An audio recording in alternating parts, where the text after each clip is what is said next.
Hello, everyone. Welcome to the Beyond the Box vlog this time, not the blog. This is the YouTube channel. And I have a very special guest today.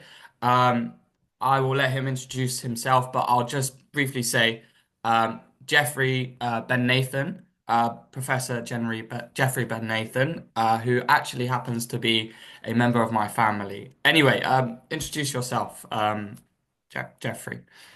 Sammy, thank you very much. Actually, I'm not a professor. One or two people have actually thought I was.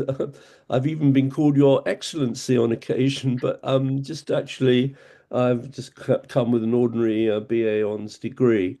Born and bred in London, born 1944, managed to survive 8 decades or whatever it is. Educated at a good school and then university, the School of Oriental and African Studies, where I did studied the course of social anthropology and the language of Ethiopia. But what we're going to be talking about today will have an awful lot to do with anthropology, which I regard as one of the greatest subjects and disciplines that you can possibly involve yourself in. Mm, Why? Because anthropology talks about the universality of the human mind. So one planet full of human beings, one human mind, lots and lots of common problems, but 1,000 different ways of solving those problems and achieving them. And that's what you get in anthropology. My shorthand for that is that a good anthropologist will be able to describe to you life in New York in terms of life in New Guinea and life in New Guinea in terms of life in New York. Because actually, it's the same human beings involved in both cultures, solving lots of different problems, economic problems, whatever it may be, but they're all the same. mm, So mm. that's a first introduction. Nice, nice. I think anthropology is also one of those subjects or disciplines that if you asked someone random on the street, what is anthropology?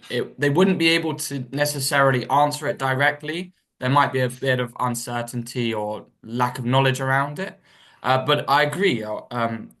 Anthropology is a very, very important subject just in my own personal life. Just learning about it, it tells you about the universality of people, as you said.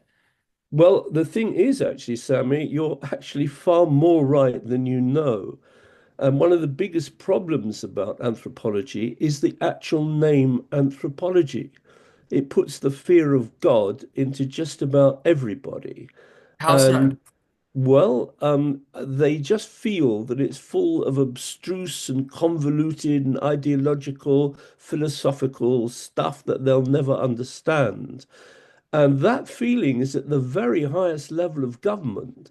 I'm not going to name names. I could name names, but in fact, they've cancelled the teaching of anthropology in Oh schools in this wow, I didn't country. actually know that. It still happens in Scotland, but in this country, and youngsters, I think, are turned away. And one of the problems, I'm a member of the RAI, the Royal Anthropological Institute, but not a very prominent member, I have to tell you, but a member. But one of the problems is that we need to find a new name which entices people to be attracted to the subject, because anthropos is man, all man, and it is the study of human beings all over the planet. And there ain't no more fascinating study that you could ever get involved in, I Yeah, do yeah, yeah. assure you, because it's just, there's now so queer as folk, and it is so interesting.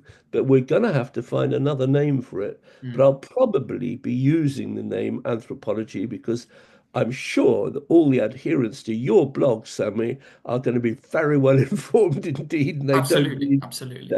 to be have simplifications. Anyway, Sorry, it's go it's fascinating. It really is. Now, the what we're going to be talking about today is your book on using the discipline of anthropology. Yeah, I've got it. I've got a copy on. myself here.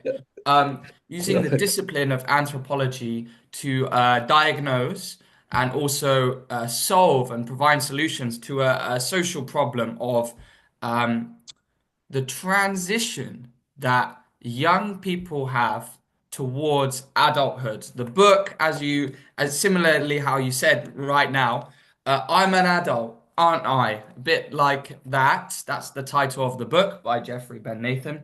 It's a really interesting book. Just tell me about it, just very briefly. Well, I'll do my best.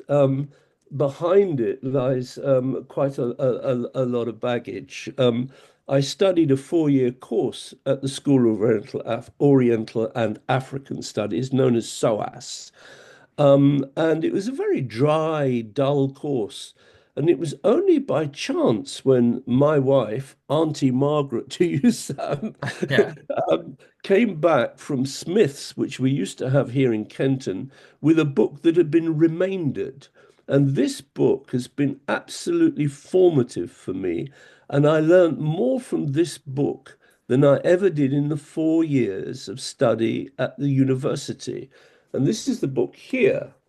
It's called The Company Savage by a chap Mm, called Martin Page. mm. I've And heard of that. Martin Page is a most interesting man. I read the book, absolutely fascinated.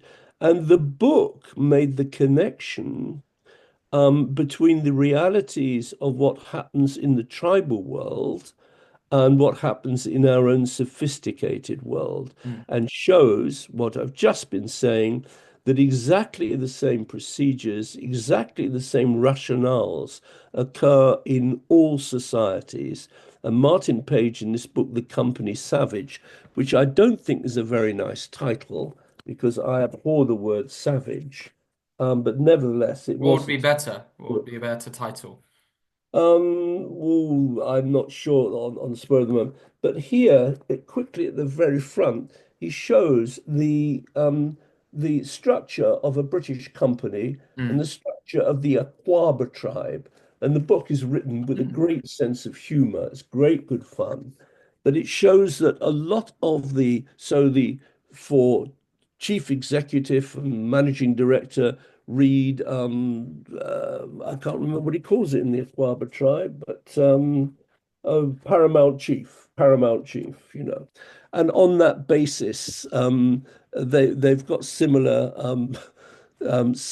positions positions of power and positions that fend you off. So when you've got a personnel officer in an English company, it's meant to deal nicely with you, but certainly not to put you in touch with anything that can deal with your problem or mm, human mm, relations or customer services.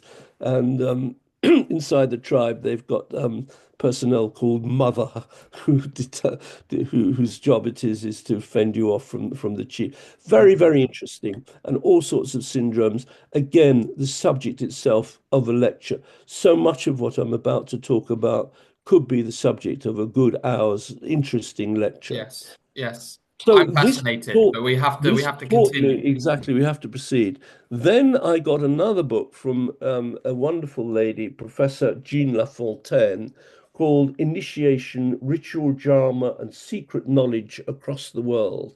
Yes, we're into all of that sort of thing, ritual drama and secret knowledge. It's absolutely fascinating. And I read that, and it highlighted for me, the importance of ritual in life generally. And we make a big mistake if we believe that we ourselves live in a life without ritual. We actually have a lot of ritual, and you have to understand what is meant by ritual and what happens if you don't use ritual. A very simple example for you is if you actually stop using the courtesies of good morning, good evening, how are you, how's everything, and just walk into the day straight, you'll find that the atmosphere freezes straight away. A little thing like that is ritual. But we have a lot more. We have things like Freemasonry in our society.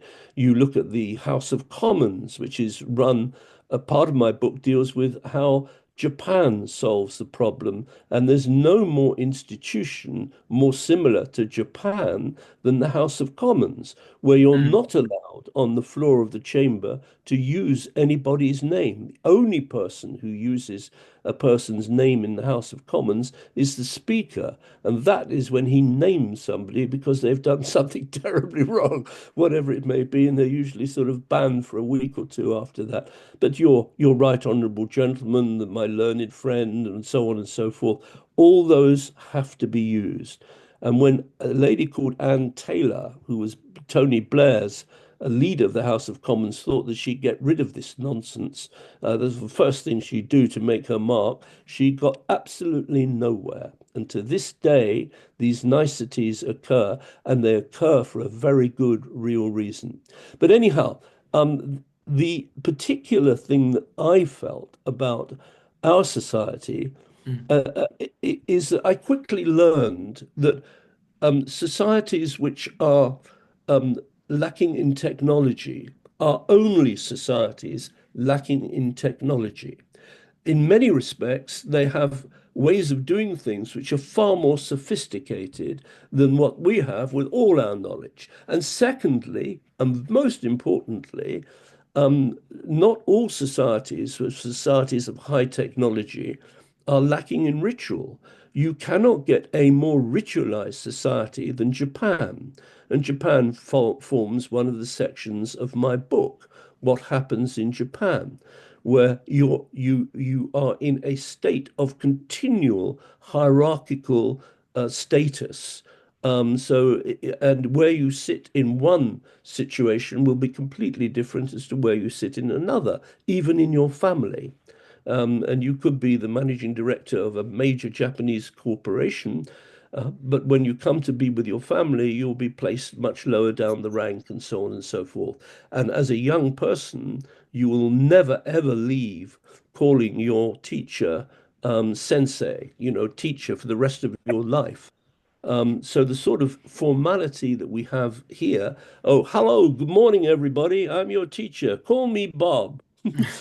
Call me Bob. Yeah, it just doesn't happen. It doesn't But really happen here, to be honest, in well, terms I of hope it cultures. doesn't, but there are, I think a lot of teachers like to be known, or did certainly, by their first names in front of their class, and they call their pupils by their first names.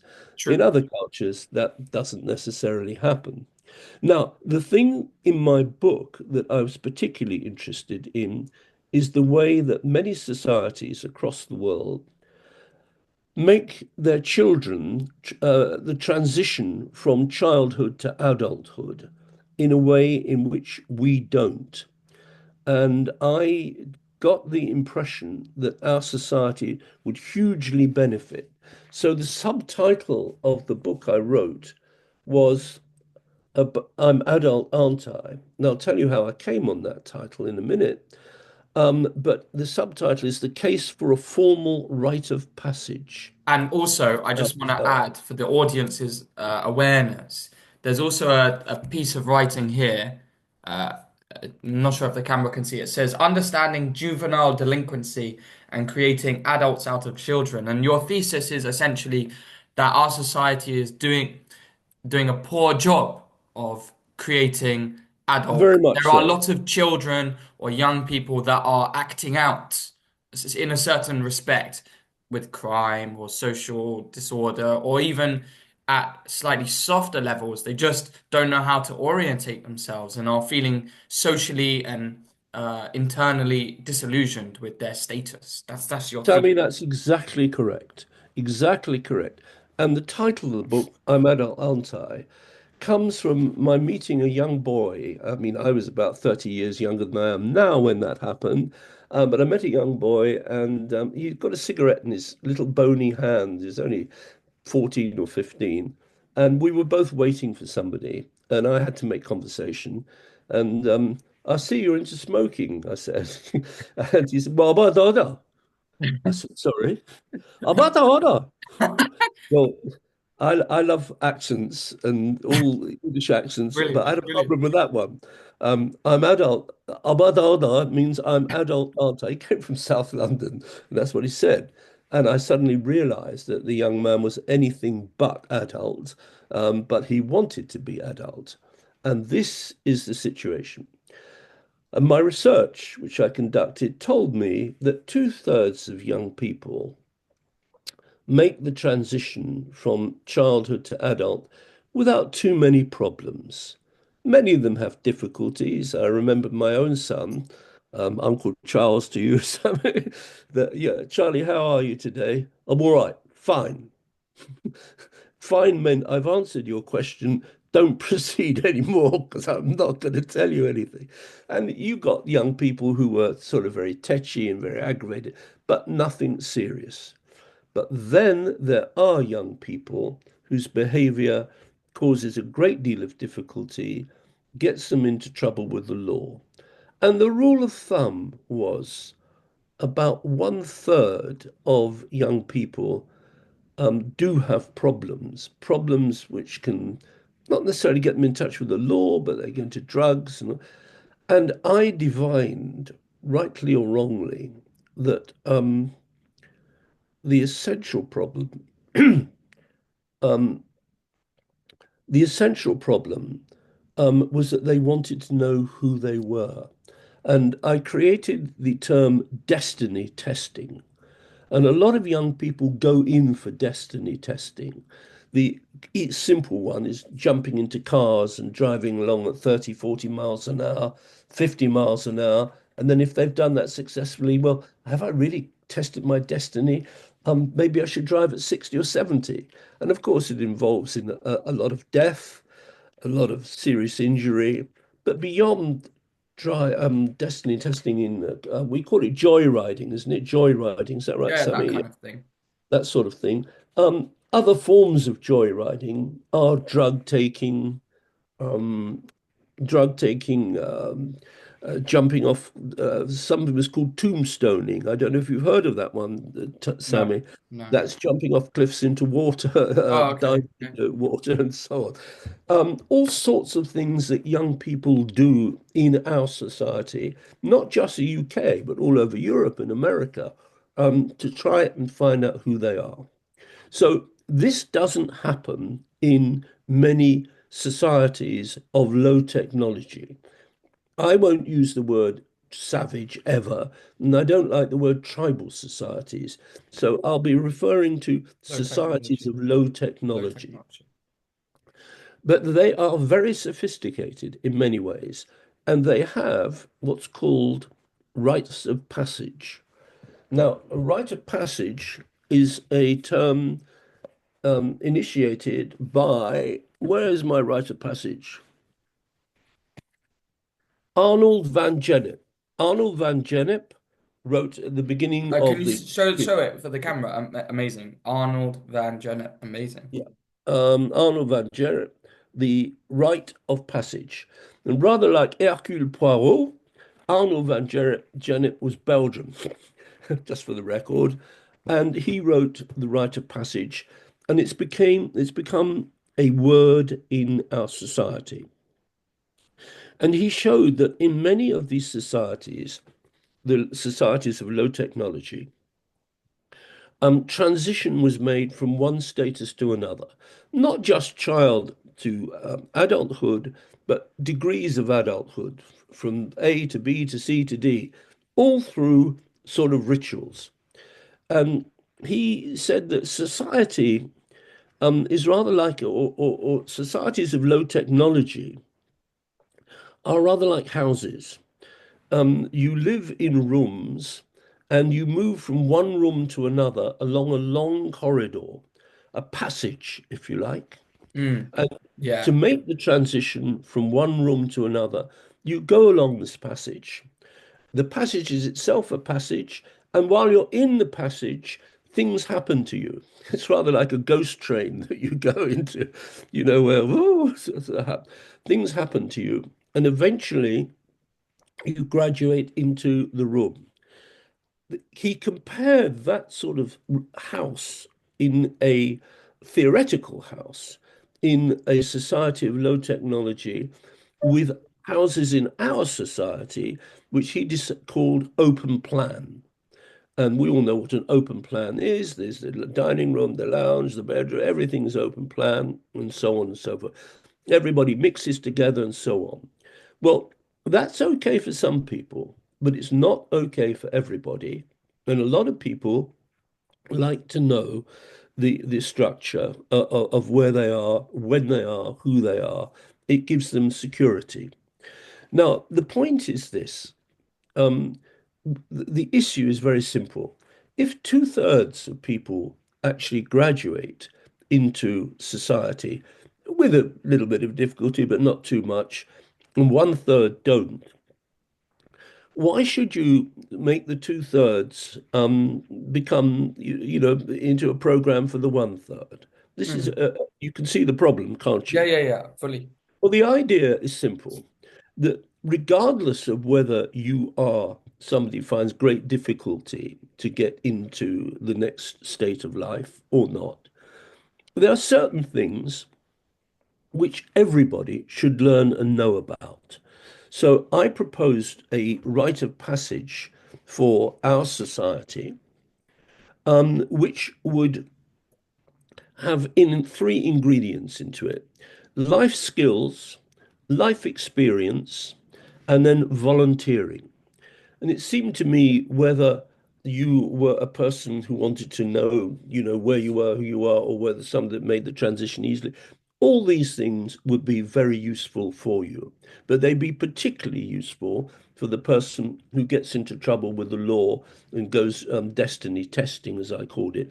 Destiny testing was my general phrase for the sort of people who jump into cars um, to go off at 80, 90 miles an hour. And I have actually elevated destiny as a sort of quasi God in a very godless society in which young people generally don't go to church, they don't go to temple, they don't go to mosque. They may go to mosque, I don't know.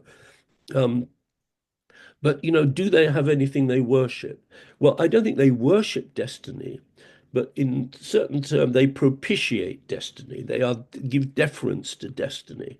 To I don't know, Sammy, you're a young person. How does that resonate with you? Do you I'm feel just trying that's to understand. destiny? I'm listening to what you're saying, and I'm just trying to because I know where you're going with your statements. Uh, you're saying that your solution harnesses the idea of destiny, and I guess destiny means to me like something that's already predetermined, um, rather than something I'm in control of. But Yeah. also, how does this predetermination link to the solution? I'm not following basically. Well, the when you say predetermination, what do you mean by that? What do I mean? Yeah. Okay, the idea of if I'm joyriding or whatever, and I'm going 70 miles an hour, because I obviously always drive under the speed limit. But let's say Of I'm going course. 75 in a motorway. If I die, it's just because it was meant to be that way rather than any other way. If I don't die, Yes. that's my destiny. Yeah. It, Well, it, it just articulating it, it diffuses responsibility away from me, personal responsibility, because it's yeah. destiny. It's not in my hands. It's in something else's. Well, this is a good point. That's the point. You've made the point. For certain young people, they feel that they have got to test destiny themselves. They have got to provoke it, so to speak. Am I someone who is going to make it from A to B, from child to adulthood? And I want to find out. So I will go on I go in a car, but it could be other things. I'll climb a mountain or whatever it may be. Will I be destined? And they just need to know in a way in which other people don't need to know. It seems to me, and it But seems to in my mind, maybe but I'm older now, so uh, I I I'm in control. If something happens, okay, but I'm in control. I decide. I decide my destiny. Destiny's not deciding my destiny. right. Well, other people may take a different view. Now, I'm going to proceed on from there. Yes. So we had the idea of a rite of passage in which there'd be life skills. Some of the life skills are ones that everyone would agree with. Um, Everybody must learn to read and write, of course, but cooking, budgeting, and shopping, first aid. Everybody should have a knowledge of first aid and skill map reading, this sort of thing. And then they could get involved under supervision in dangerous sports, land, sea, and air. That was the sort of thing Okay, that so could, that links to the destiny. yeah. Like you get to And do these then fun things. Okay.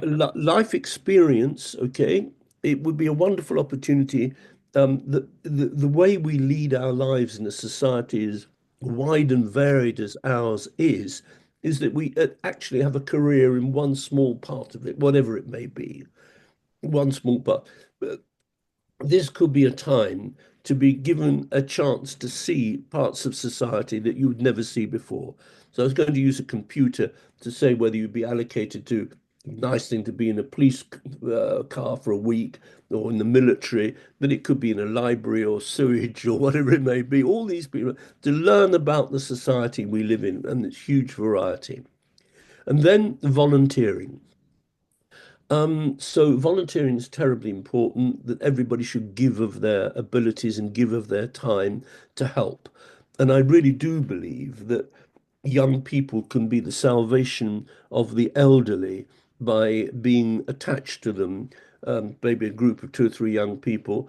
Um, it could cause all sorts of problems. It could cause because I wouldn't want to affect people's jobs as carers, but there must be some role that young people can play because loneliness has been a very major component in our society for a long time. You want And to hear young something people, interesting? They say yeah. loneliness is, some scientists say that loneliness is 5 times worse than smoking cigarettes. Well, could well be. But young people will be the solution there, that they can give their time to be, and it's a wonderful thing to do. We have always given a lot of time to the elderly, the golden oldies in our family and our friends, because we learn an awful lot from them. Now, I want to move on to a little bit here. The book was written, it wasn't published by a big publisher, and its destiny was not really going to be very, its book's destiny was not going to be very favorable So at all. far, so far. Um, When this gets millions of views, the destiny is going to change.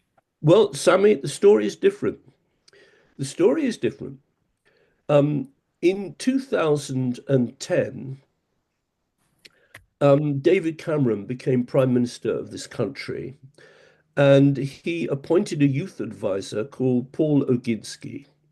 And Paul, this book fell into the hands of Paul.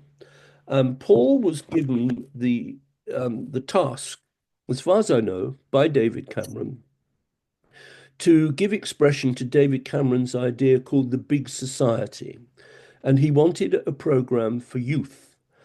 And Paul found this book and its contents, as far as I know, in my words, not his, but a sort of manna from heaven. It was extremely useful for building up a program.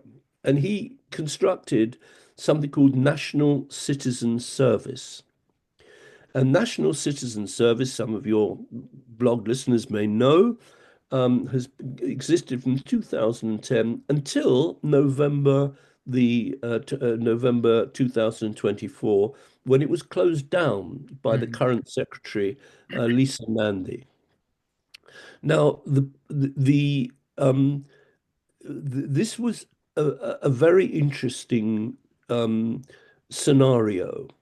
Um, the contents of the book, I think, were used to for the foundation of the program for National Citizen Service, which I will now refer to as NCS. NCS. Yes. But there was this other element called the rite of passage, and Paul understood that it was important that the rite of passage element should be given expression to, and he tried. And I want you and your listeners to know that this has been a very real and big problem, because a rite of passage is not just a simple term as it's used in our society. Oh, that was a rite of passage, or that was a rite of passage. It could be regarded as a right. When you actually come to the crunch, NCS called itself a rite of passage for young people. A right, a rite of passage is actually a very precise thing. It should have the sort of program that I've just mentioned to you, but the program can almost be anything, to be honest with you. It doesn't have to be a sophisticated learn how to cook and learn first aid and so on. It can be something very unsophisticated. Believe it or not, it can be something as unsophisticated as just being away from something, absence. But the problem is um, that for the rite of passage to be viable, people have to have a change in status. And this is where NCS came a cropper. It called itself a rite of passage, but it had no actual change of status to offer people. So in other societies, among the Maasai, for example, and this is a picture of a Maasai warrior. Mm. Uh, yeah, there you see. He gets his spear, and he gets his spear for undergoing something really life-threatening.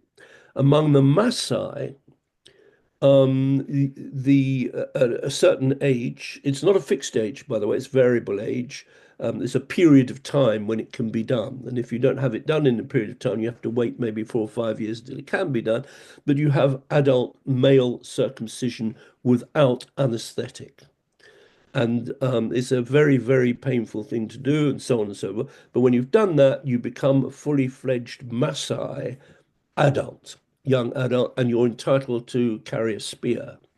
And it's worth reading, by the way, um, the because this business of anthropology gets more and more interesting. Rite of passage has got a purpose. It's not theatre. You actually change your whole life, and you are regarded as having had your life changed for you. The Maasai say, and this is written by a Maasai anthropologist himself, to become a warrior is the dream of every Maasai youth. The world seems to convey magical powers. A warrior must be strong, clever, courageous, confident, wise, and gentle.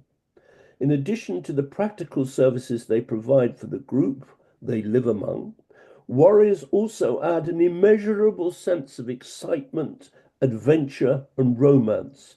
Without their songs, their poetry, their flirting, their bold masculinity, Maasai life would not be the same.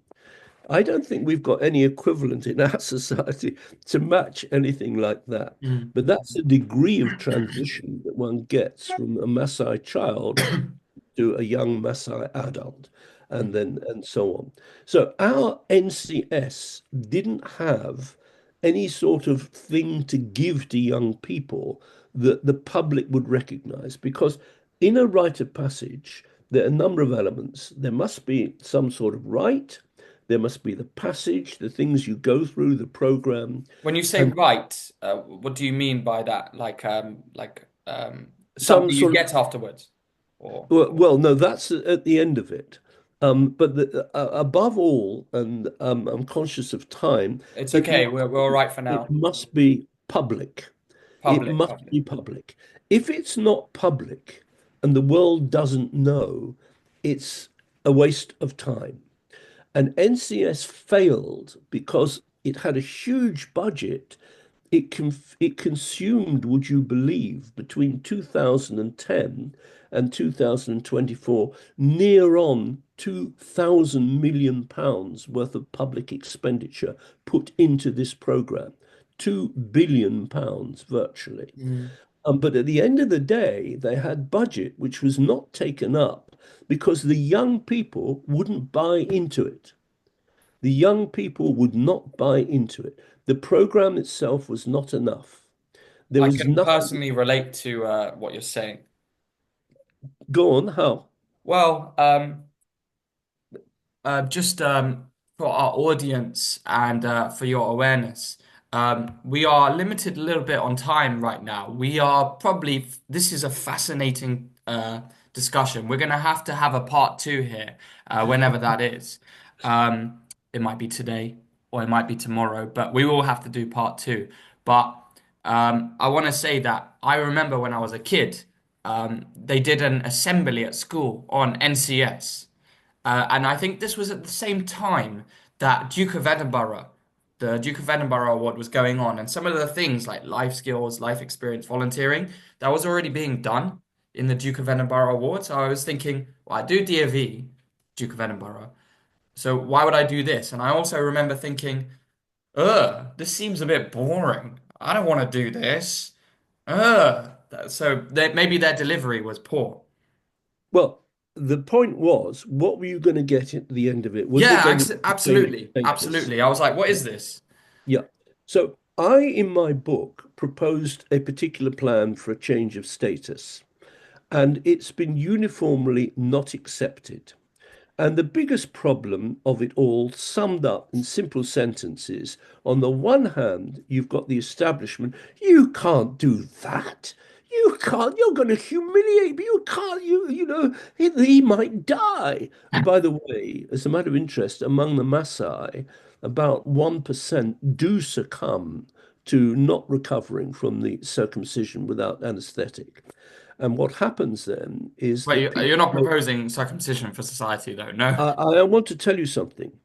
It's important. Somebody goes into the society and publicly says that the particular person has not been destined to go from to go through and the name is mentioned once and never again afterwards. Mm, Now, we have one of the book things that my book did not deal with, which it should have dealt with, by the way, was suicide. mm. The degree of suicide and young people's suicide among men that we have. Another, yes, we can do a part two. It'd be very good to do a part two. I A think lot of we what I've should, been talking yeah. about, a lot of what I've been talking about refers to males and the male sex only. Mm. By the way, among the Maasai, they do have female circumcision, which is uniformly regarded as being criminal in our society here. Big problems in cultural approaches. Certain things of cultures, one culture is regarded as criminal in another, and so on and so on and so on. But that's another subject altogether. But this is mainly a male problem and Mm. male suicide here in this country as well. So a lot of what we say, you can't do this and you can't do that, and people, we do have it, but in a different way. Okay, People so we have die. about 30 seconds. Oh, right. Okay. So I'm just going to summarize here. We've discussed all the anthropological themes here, destiny and ritual. They can be like 2 hour topics, but we are now moving on for the next part. What can be done? What can't be done? How are we going to solve this? Well, we will find out in part two. How can we solve this social problem? We shall see.